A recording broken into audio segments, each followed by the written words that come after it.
Bismillahirrahmanirrahim. Assalamualaikum warahmatullahi wabarakatuh. Alhamdulillah, tsumma alhamdulillah, wassalatu wassalamu ala rasulillah wa ala alihi wa sahbihi wa walah, wa la hawla wa la quwata illa billah, amma ba'd. Alhamdulillah, senang sekali bisa bertemu kembali di channel YouTube Magnet Rezeki. Saya doakan Anda semua mendapatkan keberkahan, kemuliaan, kejayaan, ketinggian dari Allah Subhanahu wa taala, sehingga Anda semakin dekat dengan cita-cita Anda, harapan Anda, hajat-hajat Anda, dan juga semakin dekat dengan Allah Subhanahu wa taala. Amin ya rabbal alamin.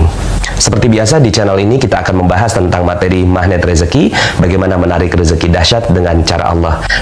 Tapi sebelum kita lanjut kepada materinya, bagi teman-teman yang belum subscribe dan baru saja menemukan channel ini, silahkan subscribe. Insya Allah Anda akan mendapatkan materi-materi yang terbaik dari channel ini. Insya Allah Anda adalah makhluk yang ajaib, tinggal kita sempurnakan faktor-faktornya. Dan insya Allah dalam video-video berikutnya kita akan lanjutkan materi ini sampai Anda menemukan potensi terbesar diri Anda dan menjadi makhluk ajaib sebagaimana yang Allah Subhanahu wa taala inginkan untuk Anda. Bismillahirrahmanirrahim. Uhayyikum bitahiyatil Islam. Assalamualaikum warahmatullahi wabarakatuh.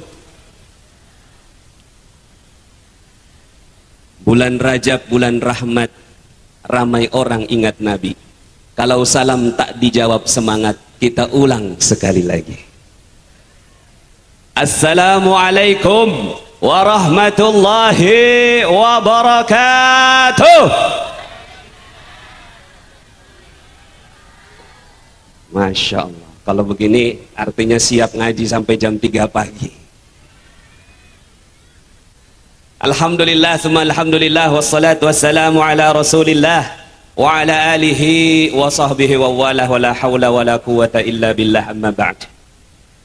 Yang saya hormati Dr. Kiai Haji Tamam Saifuddin, yang dengan asuhannya Masya Allah kita semua hadir di tempat ini untuk sama-sama mensyukuri nikmat pembangunan pesantren dan masjid di tempat ini. Semoga Allah Subhanahu wa taala panjangkan umurnya, berkahi ilmunya, dikumpulkan bersama kita semua insya Allah di surga. Yang saya hormati Bapak Kiai Haji Ghazali, pengasuh Pondok Pesantren Al-Hidayah. Insya Allah Haji, yang tadi saya disambut dengan sangat hangat di rumah beliau, Masya Allah. Dan kita tadi bicara tentang sanad guru, Masya Allah. Maka saya berterima kasih, saya diundang ke tempat ini untuk sama-sama silaturahim. Mohon izin, saya bahasanya bahasa Indonesia, buat nopo-nopo ya. Tapi saya doakan mugi-mugi panjenengan sedoyo diparengi sehat walafiat, rezeki ini pun berkah berlimpah, putra putri ini pun soleh soleha, kapundutipun husnul khotimah, pinaringan syafaat saking Kanjeng Nabi Muhammad sallallahu alaihi wasallam, saged melebet suwargi firdaus. Amin Allahumma. Sudah segitu aja hafalannya.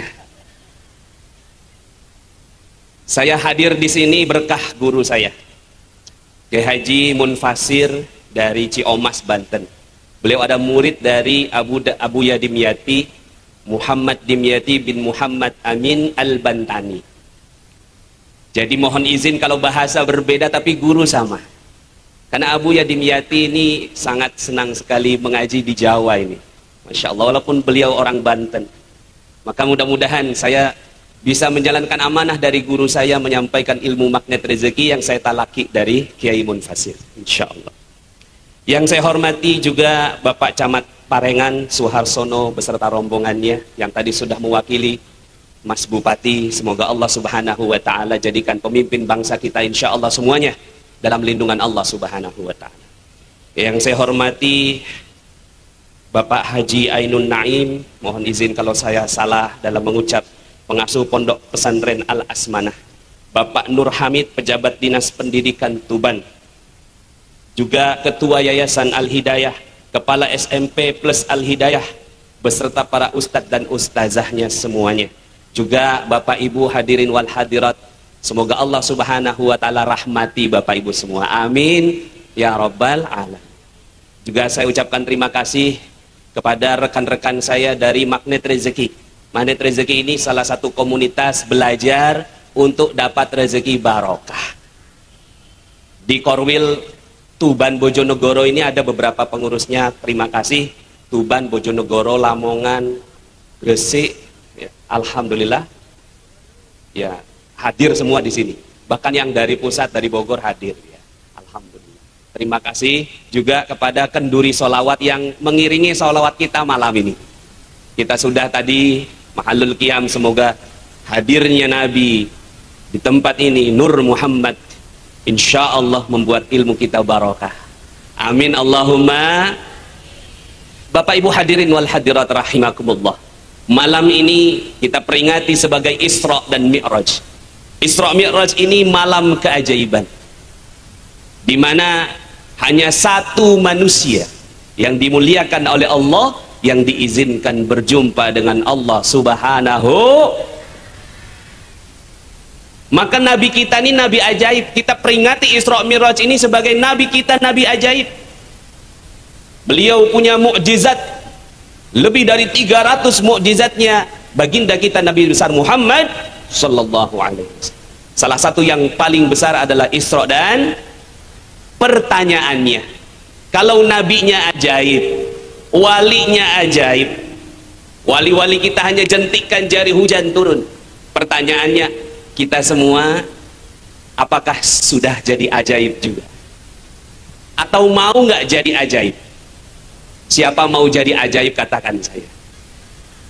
Nggak semuanya ini. Siapa yang mau jadi ajaib katakan saya. Nggak semua, kita nggak lanjut materinya. Siapa yang mau jadi ajaib katakan saya. Kalau Nabi, ajaibnya namanya mukjizat. Kalau ulama, ajaibnya namanya karomah. Kalau kita orang biasa, namanya maunah. Apa Bapak Ibu? Insya Allah semuanya maunah di sini. Salah satu maunahnya itu hutangnya lunas. Semangat kalau bicara hutang.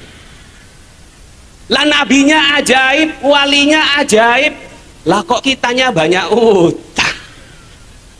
Astaga. Insya Allah pulang sini semuanya lunas utangnya, amin. Amin. Salah satu keajaibannya juga, kalau ada apa-apa nanti insya Allah datang secara ajaib.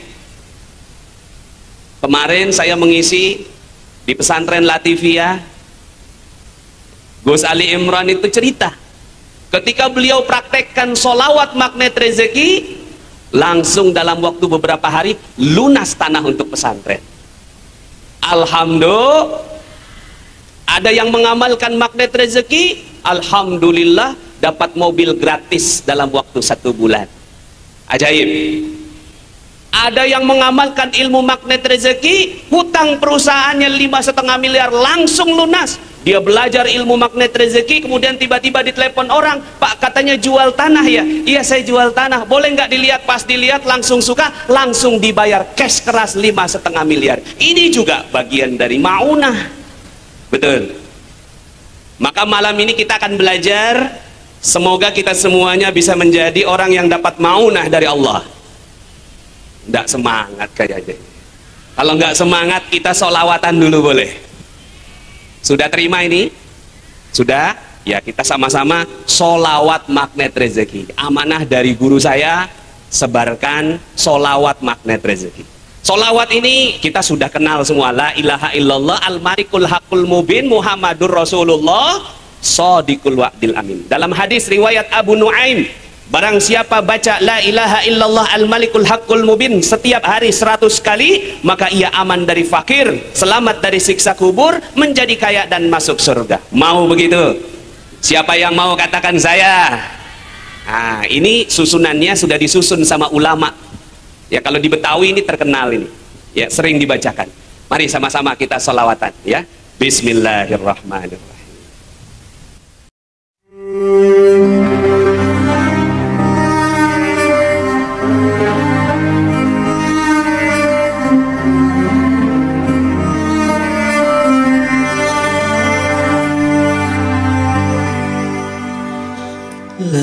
ilaha illallah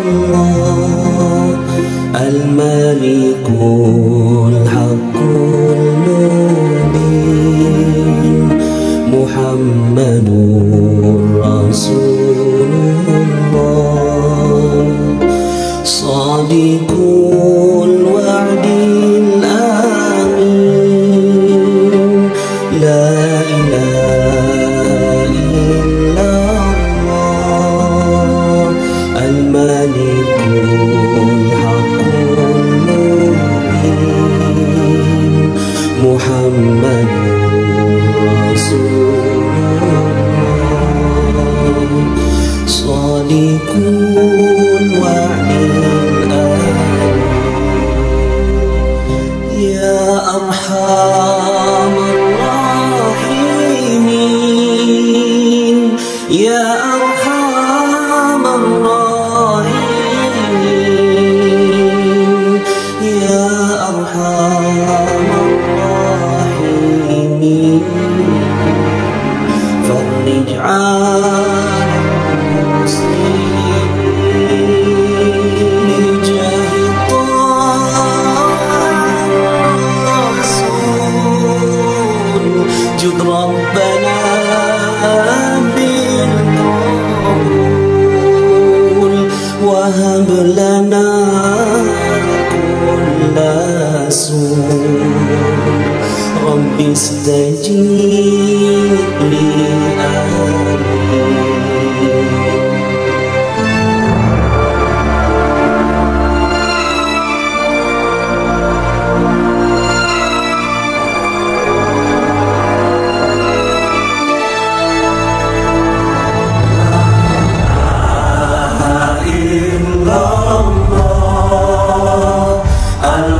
Al-Malikul Haqqul Mubin Muhammadur Rasulullah Sadiqul wa'dil amin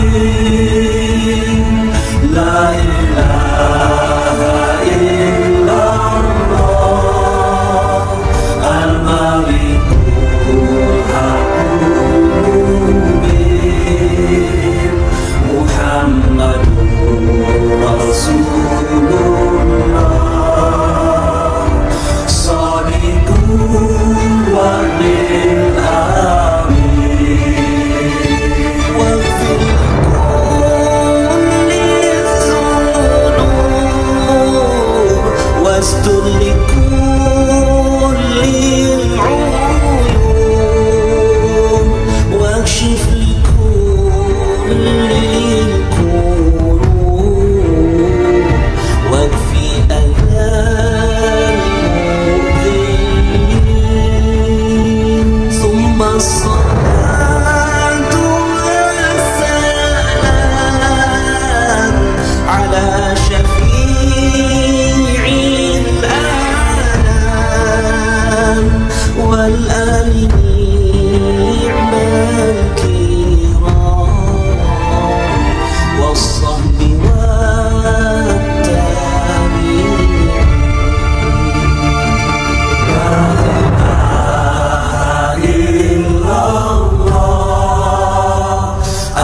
Al-Malikul Haqqul Mubin Muhammadur Rasulullah Sadiqul wa'dil amin La ilaha illallah Al-Malikul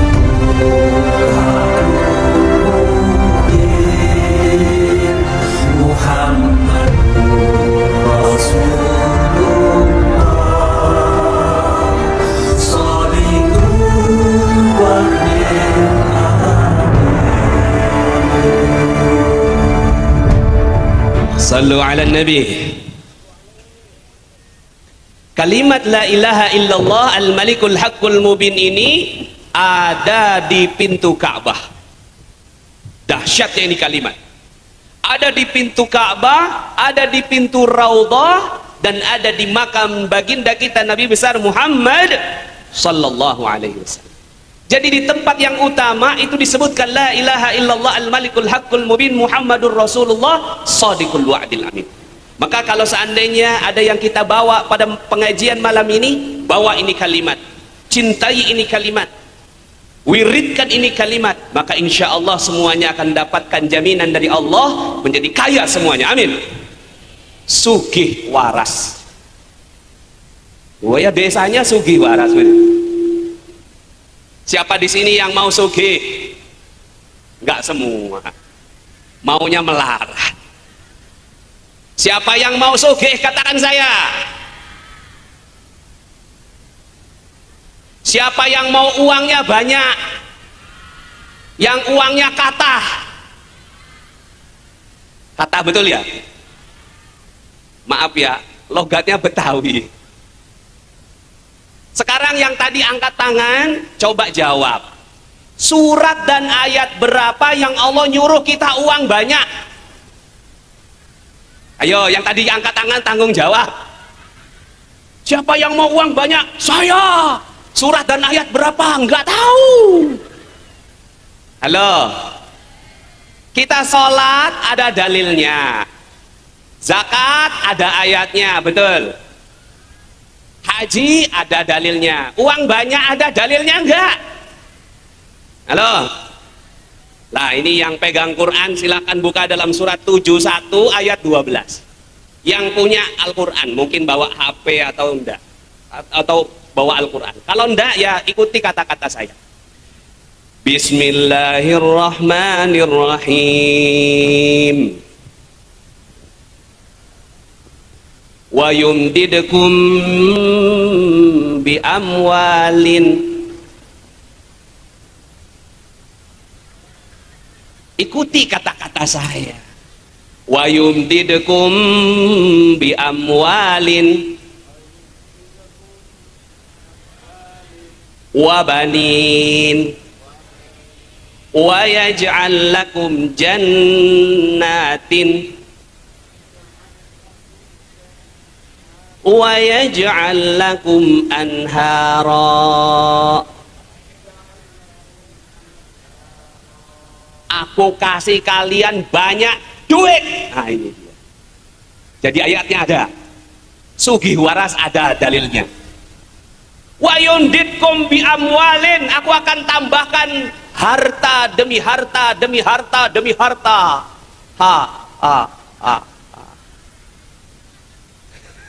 Halo.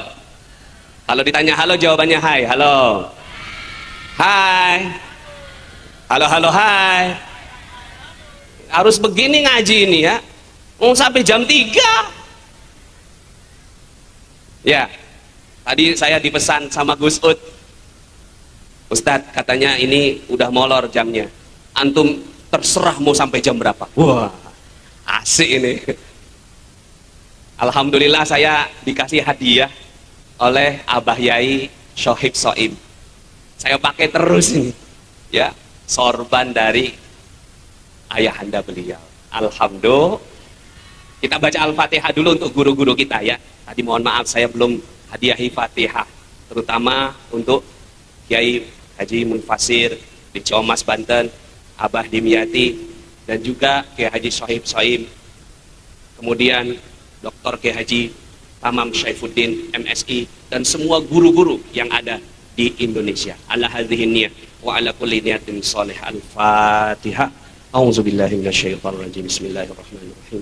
Alhamdulillahirabbil alamin arrahmanir rahim maliki yaumiddin. Iyyaka na'budu wa iyyaka nasta'in. Ihdinas siratal mustaqim. Siratal ladzina an'amta 'alaihim ghairil maghdubi 'alaihim waladdallin. Amin amin ya. Jadi kalau kita mau banyak duit, it's okay. Karena ada ayatnya. Ada apanya? Wa yundidkum bi amwalin wa banina wa yaj'al lakum jannat wa ويجعل لكم جنات ويجعل لكم أنهارا. Aku kasih pada kalian banyak duit, tek tek tek tek. Juga banyak anak, tek tek tek. Juga banyak kebun, tek tek tek. Belum. Juga dikasih banyak sungai. Wah, nggak seru yang belakang, nggak ngikut. Jadi di sini Allah janjikan pasif income, rezeki datang berlimpah ruah, banyak, kata sugih berlimpah, Allah yang janjikan. Jadi insya Allah pulang dari sini semuanya sugih lan waras. Udah kalau sugih nggak waras ya sayang. Halo, tapi piye carane? Kalau orang barat mau banyak duit, bagaimana caranya? Kerja. Kalau mau lebih banyak, bagaimana caranya lagi? Kerja lagi. Kalau mau lebih banyak lagi, kerja terus sampai lupa ibadah. Betul? Nggak ada dalam pikiran mereka ibadah itu bisa dapetin duit. Tapi di dalam Al-Quran kalau mau tahu caranya, piye carane, tarik ayat atasnya. Tadi ayat yang 12, sekarang kita baca ayat yang 10. Ini asbab dapat banyak duit. Fakultu astaghfiru rabbakum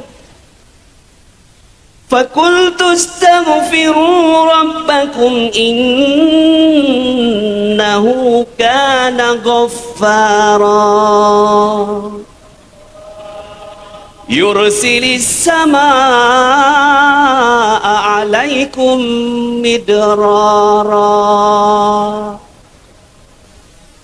Kalau mau banyak duit, bagaimana caranya? Minta ampun kepada Allah. Nah ini beda caranya. Orang barat caranya kerja, namanya workaholic. Apa? Gila kerja. Sementara orang yang beriman dengan ayat ini, siapa yang beriman dengan Al-Quran? Katakan saya.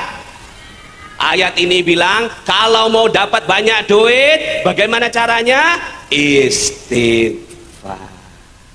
Tidak percaya? Cukup setelah ini tidak usah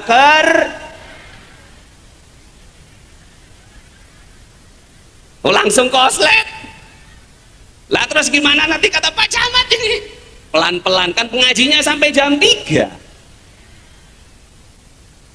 Fakultu astaghfiru rabbakum, minta ampun kalian kepada Allah. Sesungguhnya Allah Maha Pengampun. Yursilis sama alaikum midrara, akan diberikan hujan yang lebat. Hujan yang apa? Bukan begitu. Lebat. Hujan yang apa? Bukan begitu. Hujan yang lebat. Hujan yang apa? Nah itu lebat. Banyak wakeh kata. Betul? Halo? Boleh saya cerita boleh? Waktu itu ada seorang nenek, tiap hari minta-minta. Dia nggak tahu kalau minta-minta itu dosa. Akhirnya dia tahu lokasi basah dan lokasi kering dalam meminta-minta. Lokasi basah itu bukan hanya di perempatan, tapi kalau ada ustadz ceramah tentang sedekah, itu basah. Dia letakkan aja tangannya di depan, orang lagi didoktrin buat sedekah, dia panen orang sedekah. Ustadz ceramah di depan, sedekahlah untuk tolak bala, sedekahlah untuk tambah rezeki. Di depan dia tinggal panen. Nah ini si nenek ketahuan sama ustadz yang ngisi nih. Pengajiannya waktu itu Selasa, Rabu, subuh. Dipanggil sama sang ustadz, "Nek, sini nek, ada apa ustadz?" Ini nenek datang pengen ngaji atau minta-minta? Pengen ngaji ustadz. Lah itu semua orang laporan kalau nenek datang pengen minta-minta. Enggak ustadz, saya pengen ngaji. Gini aja, kalau besok nenek datang pengen minta-minta, izin ya saya usir ya, nanti ada yang ngawasin nenek. Siap ustadz. Besoknya dia datang lagi cuma berubah niat. Berubah apa? Udah nggak mau minta-minta. Kenapa? Karena sudah ketahuan. Akhirnya besoknya dia ngaji. Suatu hari si nenek ini ada depan ustadz itu ngoceh.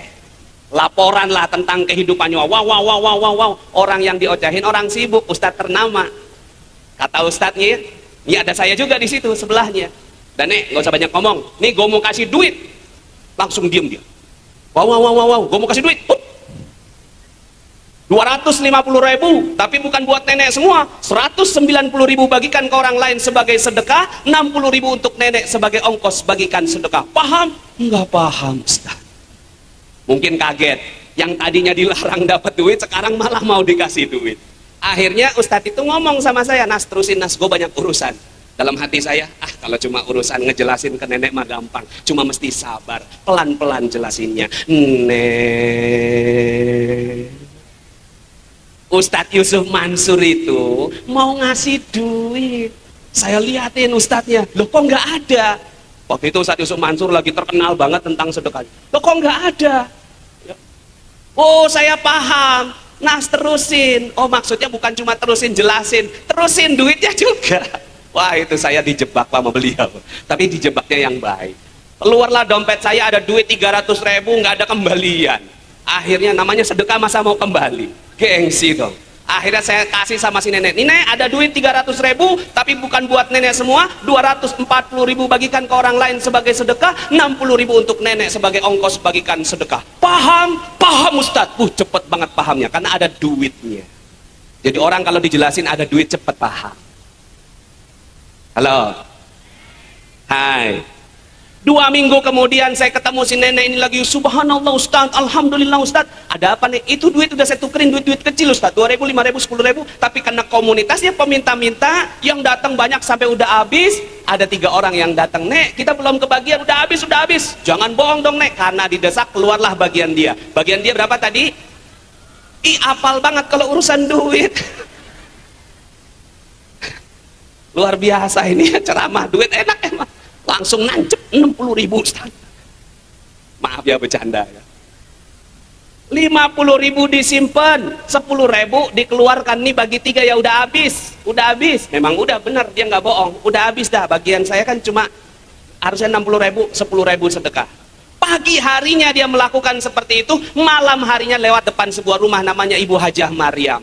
Saya ingat betul namanya, dipanggil si nenek, Nek sini Nek, ada apa Bu Haji? Nggak tahu nih, beberapa bulan ini, lihat kalimatnya, beberapa bulan ini saya terus keingetan nenek. Alhamdulillah tadi pagi saya sudah daftarkan nenek pergi umrah.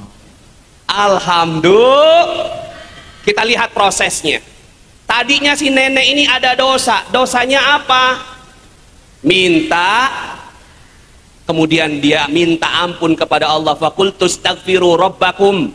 Minta ampun kalian. Kamu ini minta-minta nggak boleh. Akhirnya dia lepaskan itu minta-minta.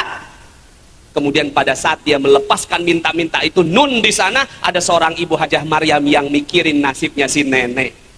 Saya terus mikirin nenek. Alhamdulillah tadi pagi saya daftarkan nenek pergi umrah. Ajaib. Masuk akal? Enggak masuk akal. 10.000 pergi umroh. Halo, masuk akal?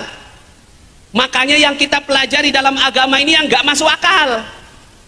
Isra Mi'raj ini nggak masuk akal, tapi nyata. Karena Nabi kita adalah Nabi yang ajaib, maka ceritanya pasti ajaib. Lah, umatnya juga ajaib. Setuju? Halo, bagaimana prosesnya? Minta karena sebenarnya Allah berikan rezeki berlimpah ruah dari atas turun ke bawah dengan lebat. Tapi ada orang yang nggak dapat rezeki. Siapa mereka? Yang pasang payung, yang pasang bendungan, yang pasang perisai. Maka piye carane untuk dapat duit banyak? Buka bendungannya.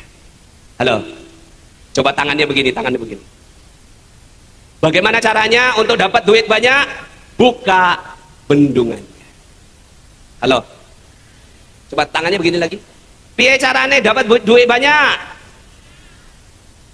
Bendungannya namanya dosa. Halo, jadi gampang kan? Bisa toh? Dapat duit banyak bisa? Pulang dari sini coba teliti, salah saya apa, minta ampun, sholat taubat, insya Allah besok dapat keajaiban. Percaya? Kayaknya nggak percaya. Kalau nggak percaya kita sholat. Suatu saat ada seorang anak muda, tiap hari nyari pekerjaan. 2 tahun ngelamar ke sana, ngelamar ke sini, nggak diterima. Sampai satu hari datang ke seorang kiai. Kiai, saya punya persoalan. Apa persoalannya? 2 tahun kiai, saya lulus kuliah sampai sekarang belum dapat pekerjaan. Sama sang kiai nggak ditanya, emang sekolahnya di mana, emang IP-nya berapa, nilai rapotnya berapa, jurusannya apa, nggak ditanya sama sang kiai. Yang ditanya sama sang kiai, emang sholat lu gimana? Nah, ini sekali lagi kiai Betawi, mohon izin, mohon maaf. Emang sholat kamu bagaimana? Kok bisa Allah yang maha baik nggak kasih rezeki sama kamu? 2 tahun kamu cari-cari pekerjaan nggak dapat, nggak mungkin, kata kiai. Kalau kita sudah ma'rifatullah, yang kayak begini nggak mungkin. Sifat Allah tidak mungkin menzolimi hambanya. Kamu sudah kerja keras, nggak mungkin Allah nggak kasih. Pasti ada sesuatu. Lah yang ditanya sama sang kiai, emang sholat kamu bagaimana? Akhirnya nih anak muda ngaku sholatnya belang bentong. Kalau bahasa Betawi. Kalau bahasa ini apa? Bolong-bolong. Sholatnya bolong-bolong, kadang sholat lebih sering enggak, kadang berjamaah lebih sering sendirian, kadang di masjid, lebih sering di rumah. Ini laki-laki. Kata kiai, ya pantes. Nih ya, saya kasih kamu KTBLC, 1 surat ya. Kalau kamu ini jalanin surat ini, pasti dapat pekerjaan. Tapi jangan berani-berani dibuka ini surat kecuali sampai rumah. Dan jangan berani-berani dibuka kecuali berani melaksanakan. Kalau udah terlanjur kebuka tapi nggak dikerjakan, saya sumpahin seumur hidup kagak dapat pekerjaan. Nah, ini anak muda nggak apa-apa lah, diancam sedikit sama kiai. Siap kiai. Nyampe rumah nih anak muda galau. Buka enggak, buka enggak, buka.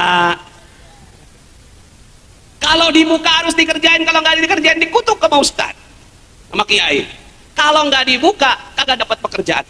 Bismillah. Akhirnya nekat nih anak muda, buka itu surat. Ternyata isinya, jangan isi hari kecuali sempurna 5 waktunya. Jangan sholat 5 waktu kecuali berjamaah. Jangan sholat berjamaah kecuali dapat takbir pertamanya imam. Jangan dapat takbir pertamanya imam kecuali dahului dengan sholat sunnah. Jangan kau pulang kecuali kau tutup dengan sholat sunnah. Lakukan 7 hari 7 malam. Jika tidak ada perubahan dan masalah berlanjut, silakan hubungi saya kembali. Kayak dokter ya. Dokter kan begitu ya. Wah, akhirnya coba kasih obat ini dulu ya. Obat yang pertama kali sholat dulu. Baru nanti kalau sholat nggak mempan yang lain dikasih. Sholat dulu dikasih. Ini kiai cara kerjanya ya persis kayak dokter. Ini anak muda nyesel, ya terlanjur kebuka, bakal dikutuk sama ustadz nih, bakal dikutuk sama kiai. Tapi dia berbinar ketika membaca petunjuk pakai di paling bawah. Lakukan 7 hari 7 malam. Bismillah, 7 hari mah gampang. Akhirnya waktu itu pagi jam 10 datang ke masjid, ketemu marbot. Pak, udah zuhur belum? Jam berapa? Jam 10. Udah zuhur belum? Saking takutnya dikutuk ustadz. Bukan buat taat tuh, takut dikutuk kiai. Akhirnya dapat nih anak muda, zuhur asar maghrib isya subuh, zuhur asar maghrib isya subuh, dijagain bener tuh. Baru 2 hari udah datang ke kiai. Kiai, assalamualaikum. Waalaikumsalam. Lu baca petunjuk pakai nggak? Baca kiai. Berapa lama? 7 hari kiai. Lalu baru berapa hari lu datang ke sini? 2 hari kiai. Terus gimana? Gini kiai, Allah baik ya kiai. Baik gimana? Ibadah di korting bilang Allah baik. Baru 2 hari saya kerjain, udah dapat pekerjaan. Alhamdulillah. Dalam hal ini apa perisainya?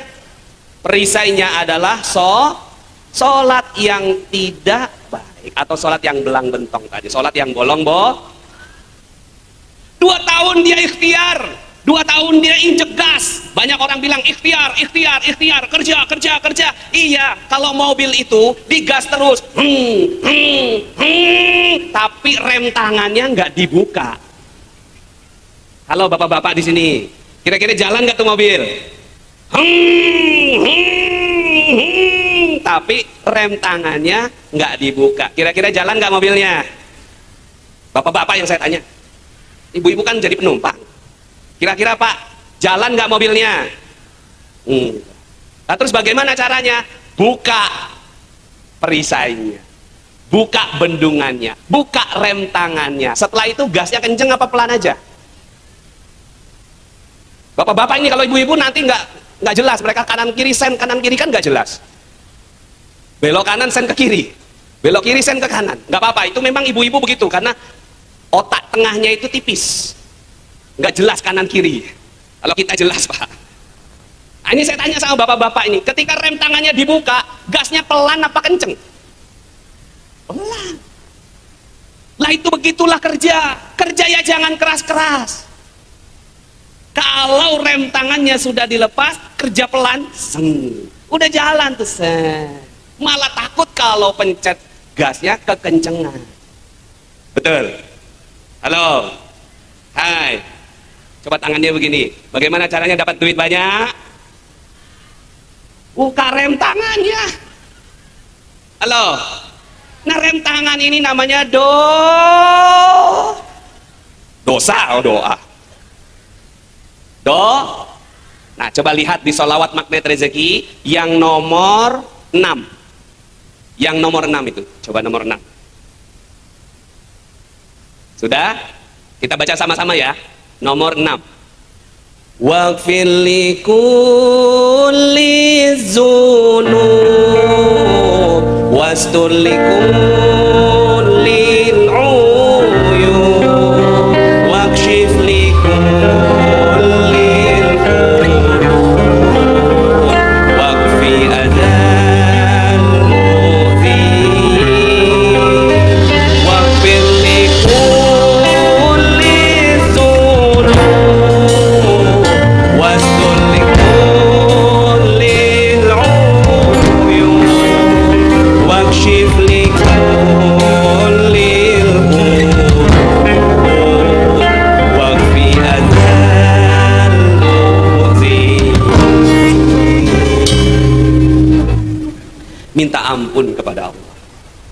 Akhirnya banyak ini yang akhirnya yang dia lakukan nggak usah kerja keras. Kata kiai saya, kalau kita jalan menuju jurang, ikhtiar menuju jurang, maka jalan paling bagus adalah berhenti. Dulu mohon izin Bapak Ibu, saya cerita sedikit. Saya dulu minus 21 miliar. Usaha, ikhtiar, bisnis properti, sampai akhirnya saya hutang atau minus 21 miliar. Umur masih 30 tahun waktu itu, masih galau, debt collector datang berjilid-jilid, dilaporkan polisi pengadilan, dilaporkan Yayasan Lembaga Konsumen Indonesia, sampai kemudian akhirnya nggak tahan, hampir pengen bunuh diri. Di saat itulah saya ketemu kiai. Ini makanya Masya Allah, Bapak Ibu, kiai ini cahaya. Kiai apa? Al-ulama warasatul. Kalau kita jauh dari Masya Allah Kiai Tamam, wah habis kita semua. Maka dekat-dekati kiai, dekat-dekati guru-guru kita, insya Allah support usahanya, ikhtiarnya. Mau bangun masjid kita usahakan, bantu. Kenapa? Karena dari kiai lah cahaya itu menyebar. Karena Nabi sekarang secara fisiknya tidak ada, tapi kita bisa berdoa, bersolawat kepada Nabi, dan Nabi menjawab salawat kita, dikembalikan ruhnya kepada jasadnya untuk menjawab. Mahalul qiyam tadi kita dijawab oleh Allah Subhanahu wa Ta'ala dengan dikembalikannya ruh pada jasadnya Nabi kita, baginda kita Nabi besar Muhammad. Tapi secara fisik yang mengajarkan ilmu ya kiai.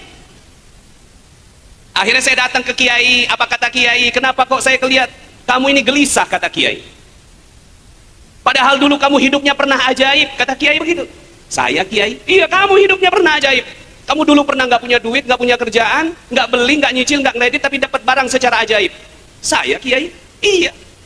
Pulanglah saya, bingung. Kok ada seorang kiai yang tahu masa lalu saya? Padahal saya sendiri tidak ingat. Akhirnya saya coba ingat-ingat, memang saya pernah dapat barang secara ajaib. Tring begitu kata Kiai. Namanya ajaib itu, kok enak ya, pengen durian, tring datang durian begitu.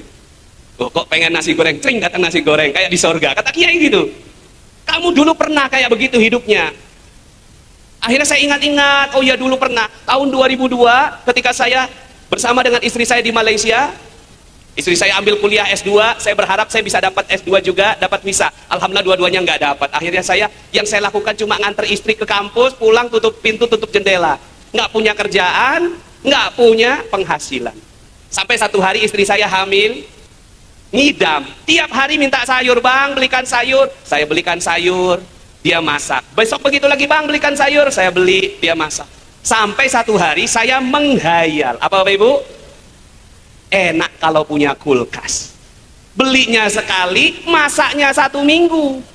Akhirnya setiap istri saya bilang, bang belikan sayur. Kepala isinya kulkas. Datanglah. Bang belikan sayur. Hati kulkas. Datanglah. Suatu saat sholat zuhur, doa ma Rabbana atina, kepala kulkas, hati kulkas. Sampai bilang, malu masa minta kulkas sama Allah. Sampai begitu saya tuh pukul diri saya. Keluar dari masjid ada kulkas, Bapak Ibu. Keluar dari masjid ada kulkas. Kalau orang bahasa Malaysia, peti ais, peti sejuk. Saya datangi tuh kulkas, saya buka pintunya, masih ada bunga esnya, berarti baru dibuang. Jadi orang Malaysia kalau mau ganti perabot, letakkan perabot yang lama di depan, silahkan diambil sama siapa saja, cuma rebutan sama orang India, Bangladesh, dan Indonesia. Waktu itu saya belum pernah memulung sebesar itu, Bapak Ibu. Kalau sendal, sepatu, mainan anak, itu cepat, karena kecil. Lah ini besar. Wah, ini bagaimana nanti kalau saya ditangkap polisi? Akhirnya saya telepon teman saya, Pak Dodi, ini ada kulkas dibuang, boleh nggak kita tarik? Jomlah, tariklah. Dia bawa motornya, saya letakkan di belakangnya, dia ngegas pelan-pelan, nyampe rumah, nyala Bapak Ibu. Oh ini kali kata Kiai, kamu pernah nggak punya duit, nggak punya kerjaan, nggak beli, nggak nyicil, nggak kredit, tapi dapat barang secara ajaib. Saya datang lagi, balik lagi ke Kiai. Kata Kiai, sudah ingat? Sudah Kiai, apa? Kulkas. Itu dia kata Kiai. Ulangi terus dong. Ulangi terus sampai apapun yang kamu minta, cring, cring, cring, cring, ajaib seperti di surga. Siapa yang mau seperti itu? Katakan saya. Nggak semua. Siapa yang mau seperti itu? Katakan saya. Nanti Bapak Ibu nyebut apa jadi loh. Hati-hati. Hati ha. Sudah dapat ilmu magnet rezeki, akhirnya kita jadi hati-hati nyebut jadi Bapak Ibu. Dan ternyata memang begitu cara kerjanya. Syaratnya satu kata Kiai. Hati-hati dari dosa. Nanti hidup kamu seperti di surga. Halo. Hai. Bapak Ibu yang dirahmati Allah Subhanahu wa taala. Maka akhirnya setelah itu saya jalankan ilmunya Kiai. Saya tambah lagi. Saya 2 minggu sekali talaki sama Kiai. Datang lagi, datang lagi, datang lagi, sampai akhirnya alhamdulillah 21 miliar selesai tanpa kerja keras. Kerjaannya taubaholik. Apa Bapak Ibu? Taubah. Kalau orang barat workaholic, kita taubaholik. Lalu ngapain saya berdiri di sini? Jauh-jauh dari Jakarta. Saya minta ya Allah, ada 1 orang, 2 orang, 3 orang yang dapat ilmu yang amanah dari Kiai ini, maka gugurkan dosa saya. Karena saya mungkin taubat saya terbatas. Tapi kalau Bapak Ibu ada di antara Bapak Ibu yang dapatkan ilmu, hikmah, hidayah, lalu kemudian saya ditaubatkan oleh Allah dosa saya, itu sudah cukup bagi saya. Karena itulah yang saya kerjakan setelah itu. Taubah. Maka mulai dari sekarang apa yang harus dilakukan? Ngapain kerja keras? Halo. Wah, udah mulai nih. Ya, ngapain? Wah, ini kata Pak Camat ini, wah ini ya. Maksud saya bukan yang tidak perlu kerja keras. Kalaulah kerja keras kita di kantor bawaannya gosip, suap, korupsi, bersaing, nyakitin orang, jatuhkan martabat orang, untuk apa kerja? Dan itu yang dulu terjadi pada saya. Saya pergi ke kantor bawaannya pengen bersaing dengan orang lain. Loh, apa kata Kiai? Untuk apa kamu kerja kalau seandainya hanya bersaing di kantor? Untuk apa kamu kerja kalau seandainya di kantor hanya gosip saja? Banyak orang yang disakiti hatinya. Akhirnya yang saya lakukan setelah itu, adalah cari taubat. Cari apa Bapak Ibu? Coba lihat yang 4, baris keempat. Walaisa narju siwak.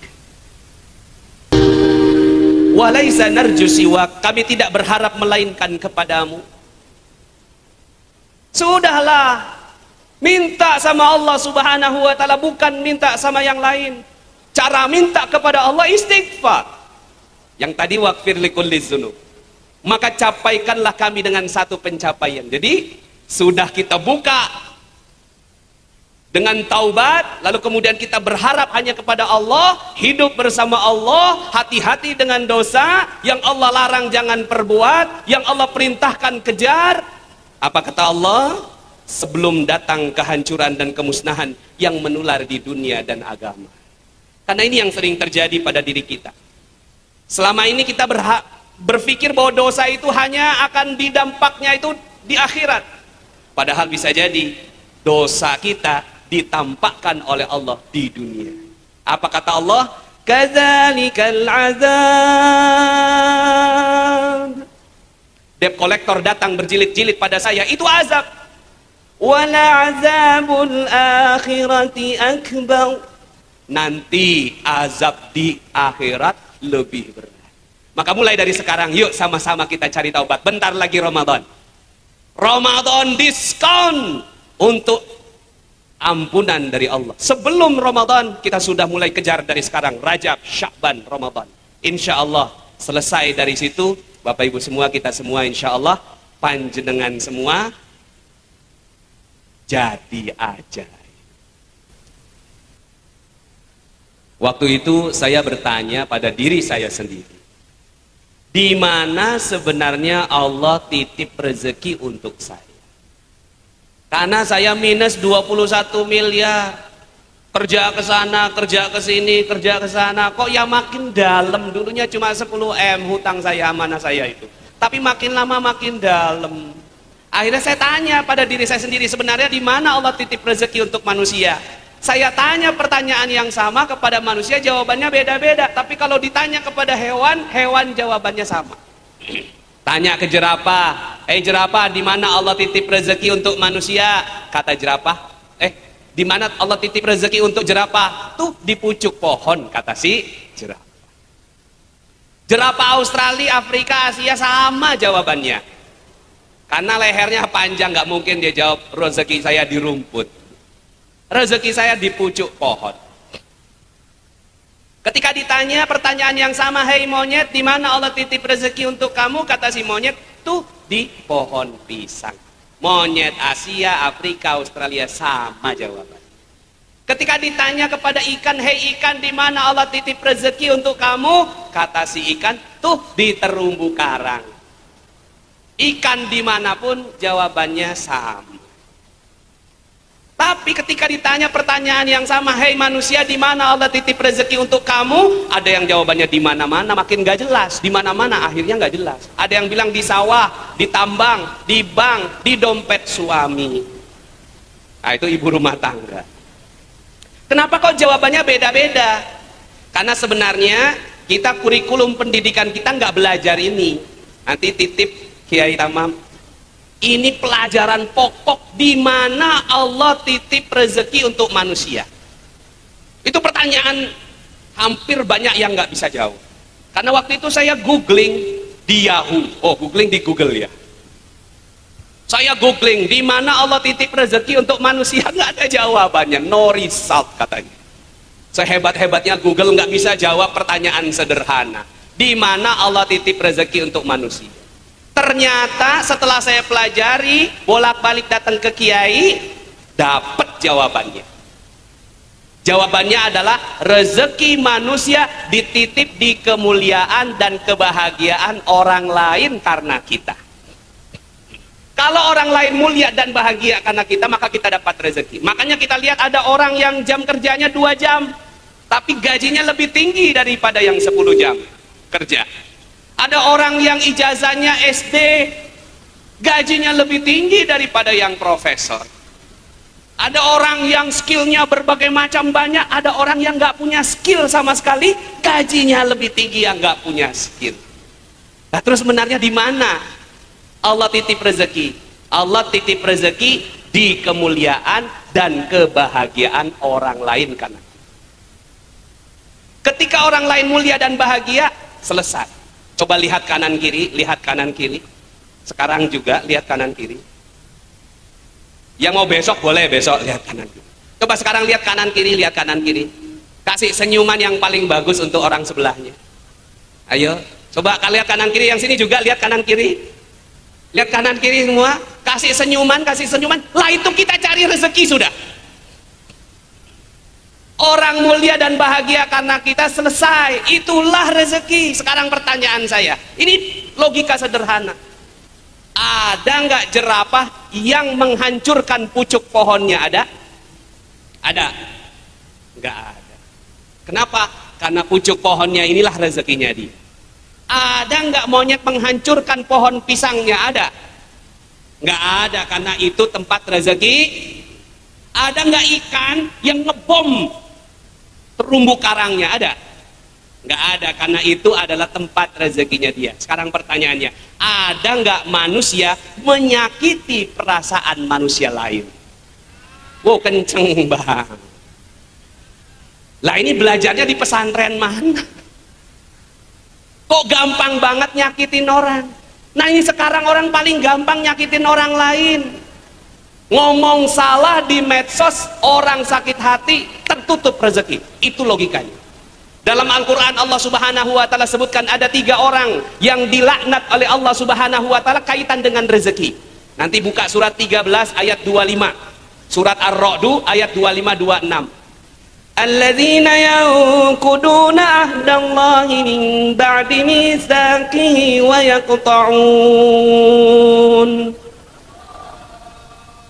yaqta'una ma amara Allahu bihi an yusal. Orang yang mengingkari janjinya sama Allah, wa yaqta'una ma amara Allahu bihi an yusal, yang memutus apa yang harusnya disambung. Apa yang harusnya disambung? Rahmi apa rahim? Silaturahim. Boleh udah berubah jadi bahasa Indonesia jadi silaturahmi. Dua-duanya benar. Memutuskan apa-apa yang harusnya disambungkan, maka ulaika lahumul la'nah wa lahum su'ud dar. Mereka adalah orang-orang yang dikasih laknat sama Allah.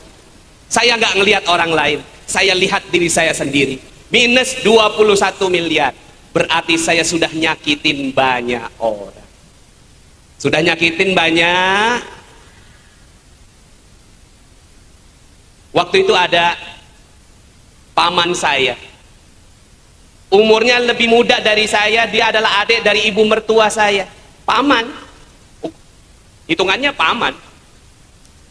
Akhirnya dia karena belum ada pekerjaan, yuk kamu kerja sama saya.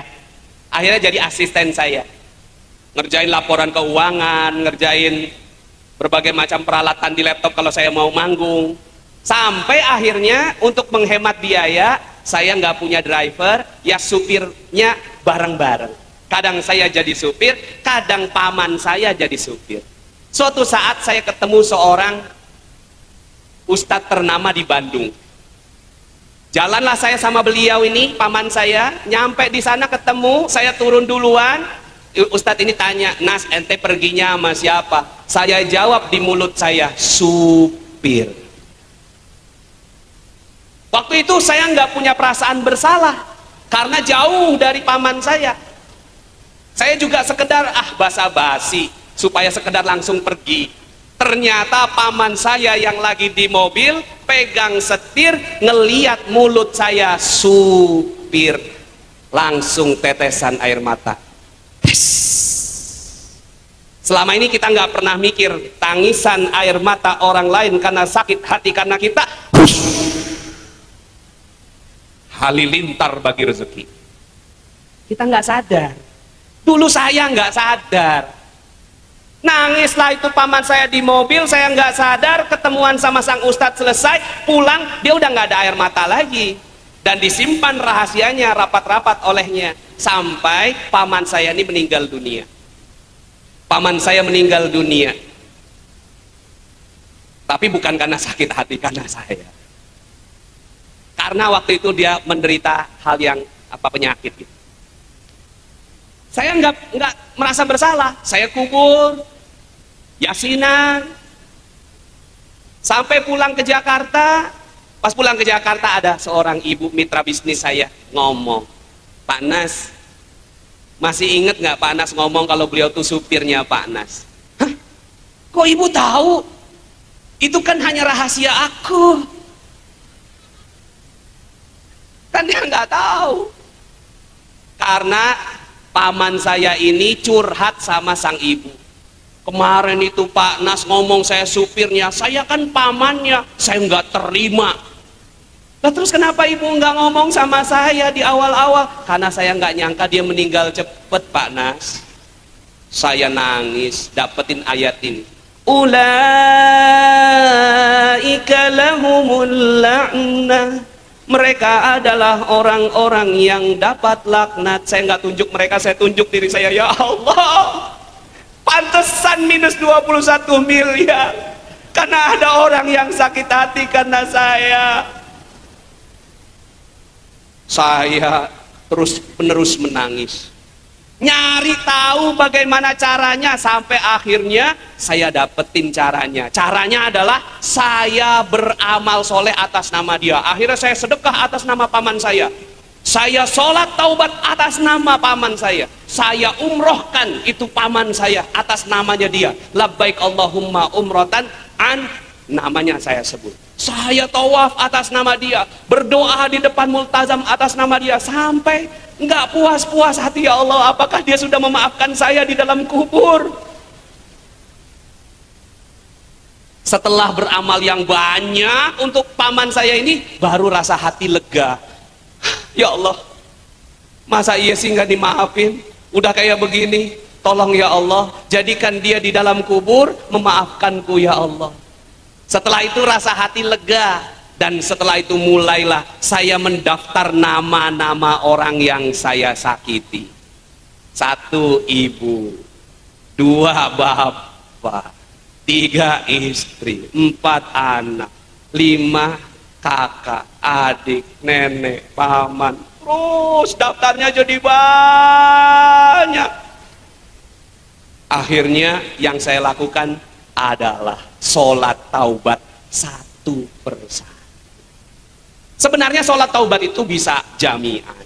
Usolli sunnatat taubat rakaat ini sudah diterima sama Allah. Tapi kalau sudah minus 21 miliar kayak saya, akhirnya yang saya lakukan satu, ya Allah ini centrang, sholat, centrang lagi, sholat, centrang lagi, sholat. Begitu Bapak. Akhirnya Masya Allah, ternyata caranya seperti ini. Sebelum saya lanjut, kita sholawat tibil kulub boleh? Supaya hati adem. Sholawat tibil kulub. Hafal tibil kulub?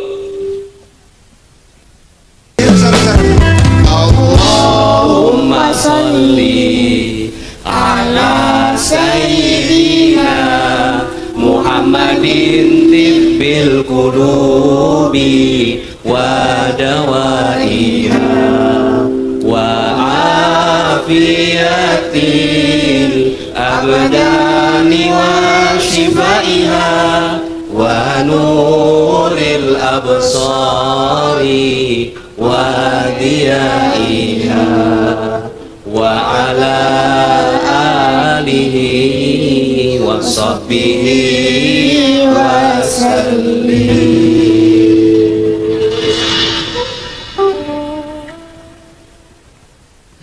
Adem ya kalau sholat. Sallu ala nabi. Bapak Ibu, akhirnya setelah saya tahu rumusnya, ternyata rezeki ini tertutup karena dosa-dosa. maka yang saya lakukan mendaftar dosa-dosa saya pada manusia. Suatu ketika Nabi bertanya kepada para sahabatnya, wahai sahabatku, siapakah orang yang bangkrut itu? Kemudian sahabat menjawab, orang yang bangkrut itu orang yang gak sukses dalam bisnis ya Nabi. Bukan itu yang aku maksud. Orang yang bangkrut adalah orang yang datang dengan pahala haji, umroh, sedekah, sholat, puasa, tapi kemudian akhirnya dia ditetapkan masuk ke dalam surga dengan pahalanya yang menggunung. Ketika mau dimasukkan surga, ada satu orang, ya Allah, aku menggugatnya. Aku nggak rela dia masuk surga karena dia pernah ada sangkutan sama aku di dunia. Aku nggak mau dia masuk surga sebelum selesai urusannya denganku. Lalu bagaimana ini sudah hisab di akhirat? Maka kemudian Allah ambil pahala dari orang ini yang tadinya mau masuk surga, diletakkan kepada orang yang menggugat. Datang orang kedua, datang orang ketiga, datang orang keempat, ke 1000, ke 2000, ke 3000, ke 4000, sampai habis amal solehnya. Malaikat bingung, mau masuk mana nih orang? Surga udah nggak ada amal, neraka kesian karena kagak ada dosa. Tunggu, kata Allah. Ternyata datang orang yang ke 5001. Aku mau menggugatnya. Lalu bagaimana, dia sudah tidak punya pahala? Maka dosa orang yang menggugat diletakkan kepada orang yang tadinya mau masuk surga. Datang orang ke 6000, ke 7000, ke 8000, ke 9000, ke 10000, sampai kemudian orang ini menggunung dosanya dan ditetapkan masuk dalam api neraka. Bapak Ibu yang dirahmati Allah, bisa jadi pengadilan itu terjadi hari ini.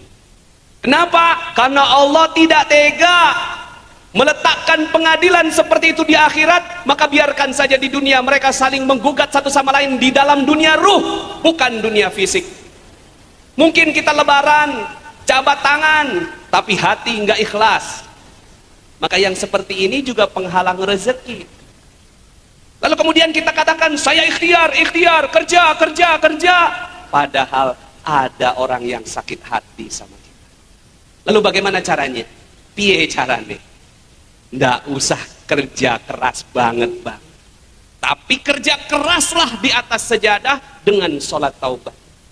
Akhirnya, ya kalau kita sudah berkarat 1, 2 orang, 3 orang, ya sholat taubatkan satu persatu. Mudah-mudahan ini bisa jadi salah satu cara. Dan ternyata banyak yang setelah menjalankan ini, akhirnya besoknya dapat rezeki berlimpah. Kenapa? Karena terbuka dosa. Sebelum sholat taubat, dia sudah berdoa, ya Allah, ini sholat taubatku untuk ibuku. Aku pernah memukulnya, aku pernah membuat air matanya menetes, aku pernah, ya Allah, membuat ibuku tersinggung. Maka malam ini aku ingin melakukan sholat taubat yang kulakukan dengan sungguh-sungguh. Jadikanlah ruhnya dia memaafkanku, ya Allah. Usolli sudah taubat rakataini lillahi ta'ala. Beda sholat taubat khusus untuk ibu satu. Pernahkah kita sholat taubat khusus untuk ibu kita? Setelah itu naik lagi, ya Allah, ini untuk salahku pada ayahku. Aku pernah menghadiknya, membentaknya. Aku merasa lebih baik karena pendidikanku lebih tinggi darinya. Malam ini aku ingin melakukan sholat taubat yang kulakukan dengan sungguh-sungguh. Sholat sudah taubat. Tangisan air mata, dan Allah lebih senang dengan tangisan air mata orang ini daripada dia bekerja keras padahal masih banyak orang yang sakit.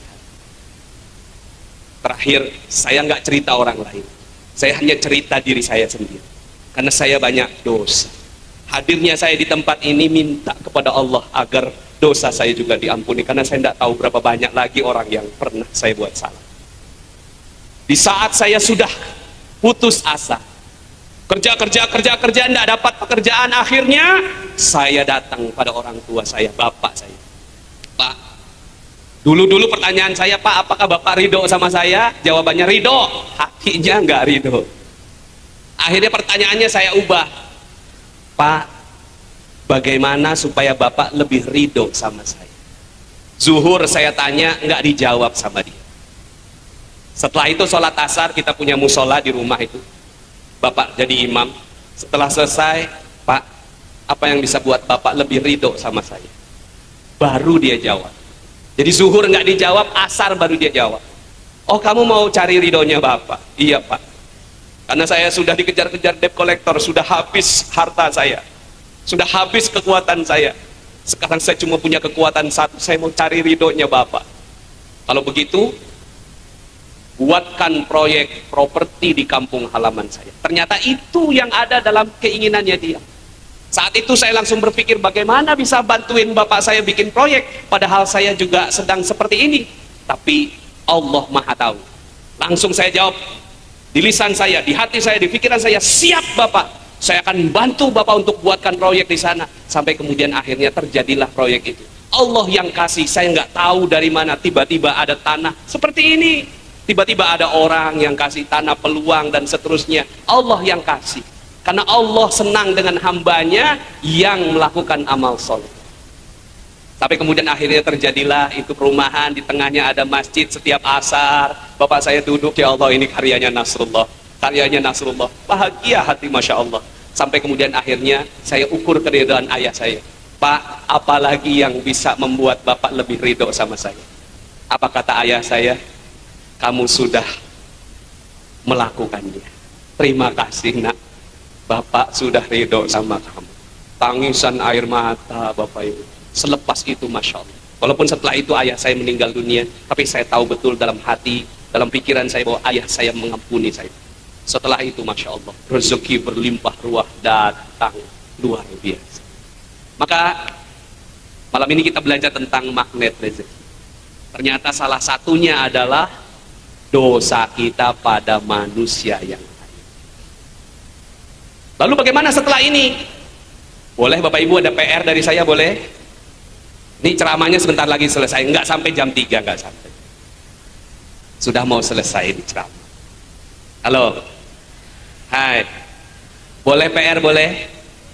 Setiap hari doakan 100 orang. Setiap hari selama 7 hari saja. Setiap hari 100 orang, boleh? PR. Contohnya begini, pas keluar, ya, ngelihat ada orang jualan cilok. Sini ada yang jualan cilok. Ya Allah muliakan, bahagiakan dia. Sesederhana itu. Lalu kemudian ngelihat ada orang yang lagi nyapu, ya Allah muliakan dia, bahagiakan dia. Ngelihat ada orang yang lagi nyangi padi, ya Allah muliakan dia, bahagiakan dia. Ada orang yang lagi masang spanduk, ya Allah muliakan dia, bahagiakan dia. Muliakan dia, bahagiakan dia. Muliakan dia, bahagiakan dia. Terus begitu setiap hari 100 orang, 7 hari saja. Ini pengajian istimewa. Sudah mahalul qiyam, solawat berkali-kali, majlis ilmu, malaikat datang, Isra Mi'raj. Kalau kita melakukan, insya Allah, percaya bisa melakukan. Nah sekarang kita lakukan berhadap-hadapan, berdua-berdua. Silahkan Bapak Ibu, berdua-berdua silahkan berhadap-hadapan. Boleh? Oh kok gengsi, utangnya belum lunas yang sebelahnya, maafin dulu. Coba sekarang berhadap-hadapan. Ya ini bukan pengajian saja, ini workshop. Boleh, boleh, silahkan Bapak Ibu. Ibu-ibu ya, geser pantatnya, geser gitu loh. Berhadap-hadapan. Silahkan berhadap-hadapan, tangannya dijabat, tangannya yang kanan menjabat. Sekarang ya, yang bajunya lebih terang si A, yang bajunya lebih gelap si B. Sudah, tentukan si A, si B. Sekarang si A tugasnya si A berdoa untuk diri dan keluarganya. Ini malam istimewa, malam istimewa, malam Isra Mi'raj, sudah mahalul qiyam, Nabi hadir, sholawat berkali-kali, minta sama Allah malam ini. Si A tugas Anda minta, jadi tangannya menjabat di depannya, tangan kiri seperti biasa menengadah. Ya. Coba dipraktekkan dulu. Duduknya berhadap-hadapan, tangannya menjabat yang sebelah kanan, yang kiri naik ke atas. Si A doa untuk diri dan keluarganya. Ya Allah, malam ini pengajian istimewa ya Allah, maka inilah hajat-hajatku. Sebutkan semua hajatnya. Malam ini minta hajatnya, mau rumah yang baru, kamar yang baru, mungkin kendaraan, minta sama Allah Subhanahu wa ta'ala. Tapi jangan cuma sekedar minta dunia, minta akhirat juga. Minta masuk surga, dapat sholawat dari Nabi, dapat syafaat dari Nabi kita, dan seterusnya. Terus Anda pokoknya pekerjaannya si A berdoa, B tugasnya mendoakan orang di depannya. Ingat, rezeki dititip di kemuliaan dan kebahagiaan orang lain di depan kita. Bayangkan orang yang di depan kita ngasih duit 1 miliar. Halo, berupa kesehatan, kebahagiaan, keharmonisan, ya, lepas dari COVID, ya, berkah dan seterusnya. Pokoknya 1 miliarnya tuh nilainya bisa macam-macam. Siap? Si A doa untuk dirinya sambil memejamkan mata. Si B doakan orang di depannya sambil dipandang dengan pandangan penuh cinta. Lu malu, umat Nabi Muhammad kok malu? Kan saling cinta mencintai karena Oke, siap semuanya? Bismillahirrahmanirrahim, ya. Kita mulai. Wahid Iflan Salat. Si A, silakan Anda berdoa. Matanya terpejam. Si B, doakan orang di depannya. A, inilah kesempatan Anda berdoa. Ya Allah, sungguh aku bersyukur malam ini.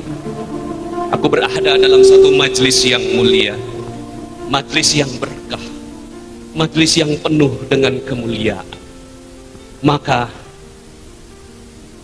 kabulkanlah seluruh hajat-hajatku malam ini. Silahkan sebutkan semua hajat. Sebutkan, ya Allah,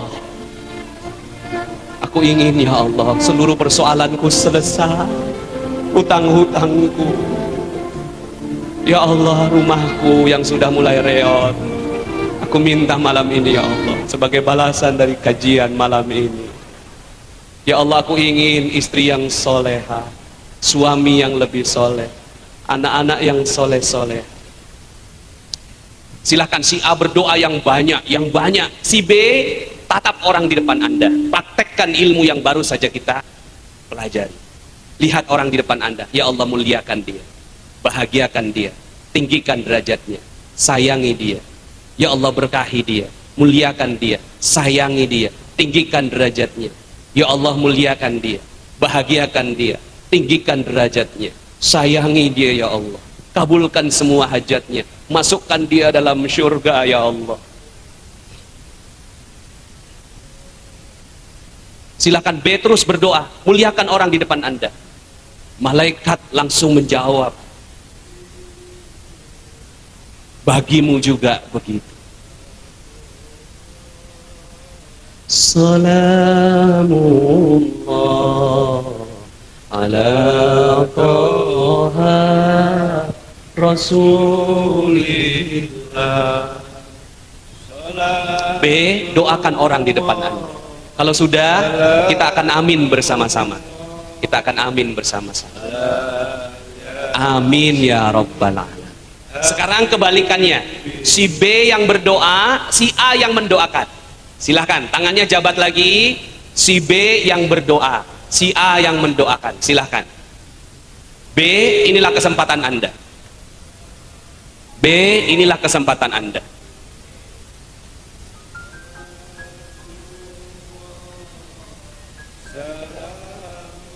Ya Allah, sungguh aku bersyukur.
bukunya silahkan, semua royaltinya 100% untuk pesantren. Tapi mohon izin, karena alhamdulillah buku ini menjadi mega bestseller, dicetak berulang-ulang lebih dari 50 kali cetak, alhamdulillah sudah hampir 300.000 lebih eksemplar.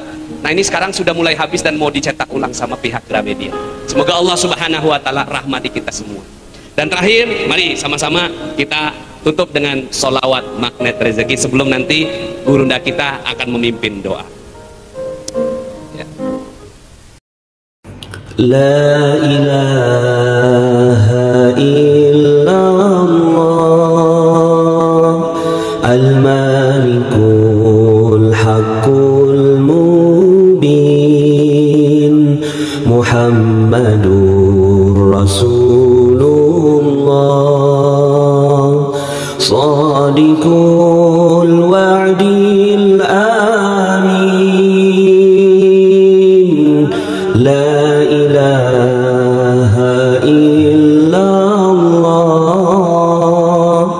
al-malikul haqqul mubin Muhammadur Rasulullah Sadiqul wa'dil amin La ilaha illallah al-malikul haqqul mubin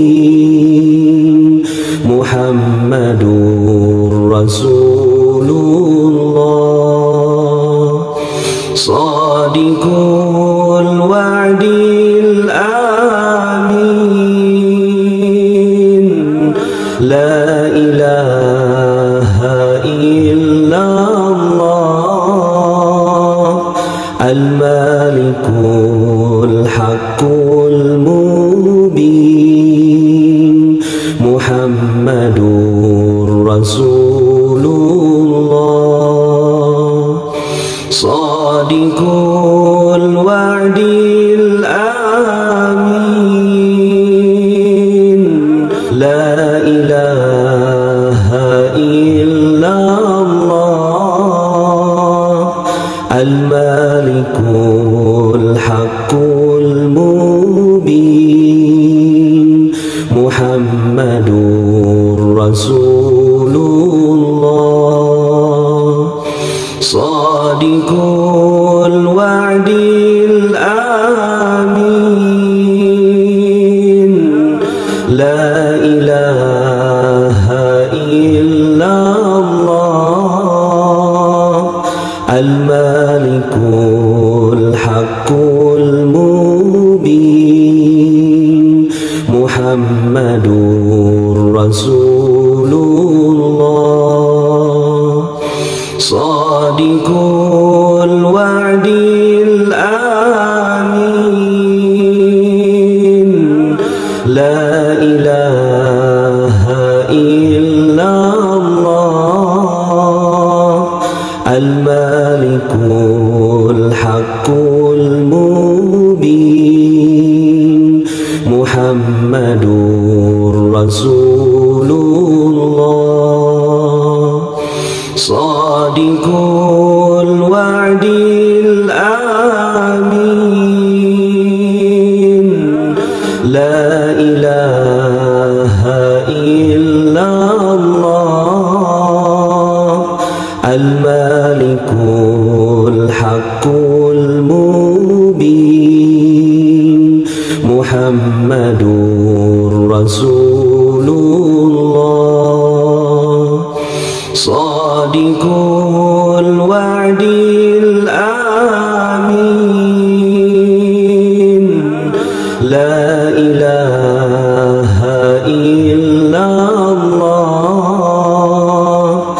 al-malikul haqqul mubin Muhammadur Rasulullah Sadiqul wa'dil amin La ilaha illallah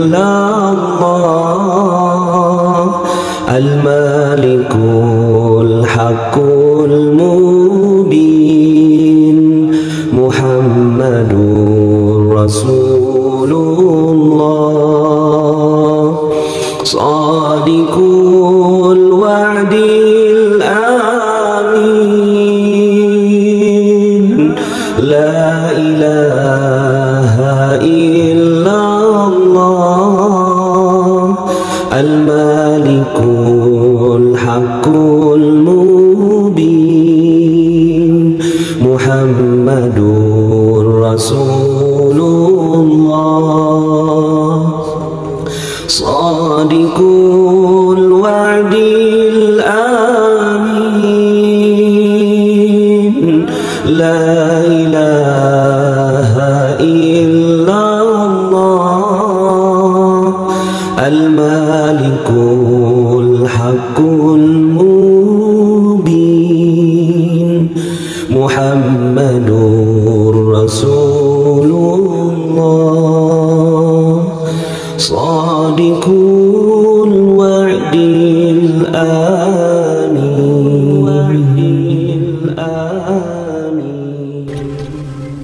Allahul muwaffiq ila aqwamit thariq. Mohon maaf atas segala kekurangan. Assalamualaikum warahmatullahi wabarakatuh.